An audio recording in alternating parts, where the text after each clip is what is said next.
பெரிய கடல். அதுல ஒரு பெரிய கப்பல். அந்த கப்பல்ல குழந்தைகள், அம்மா அப்பா எல்லாரும் சந்தோஷமா பயணம் போய்கிட்டு இருந்தாங்க. திடீர்னு பூம்!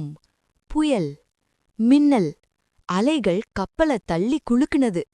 என்ஜின் நின்னுச்சு. கப்பல் சாய ஆரம்பிச்சுது. குழந்தைகள் பயத்துல அழுதாங்க. அந்த நேரம் கடலுக்குள்ள இருந்து ஒரு பெரிய நிழல் மேல வந்தது. ரார்! அது ஒரு பெரிய நல்ல மனசுள்ள டைனோசர். அது தன்னோட பெரிய கையால கப்பல பிடிச்சு அலைக்குள்ள விழாம காப்பாத்துச்சு. உடைந்த பகுதிய தாங்கி பிடிச்சு கப்பல நேரா நிலைநிறுத்துச்சு. குழந்தைகள் சிரிச்சாங்க. அவங்க கண்கள்ல நம்பிக்கை ஜொலிச்சது. கப்பல் பாதுகாப்பா கரைய அடைந்தது. எல்லாரும் கைதட்டி சந்தோஷப்பட்டாங்க. டைனோசர் சின்ன சிரிப்போட திரும்ப கடலுக்குள்ள மறைஞ்சது.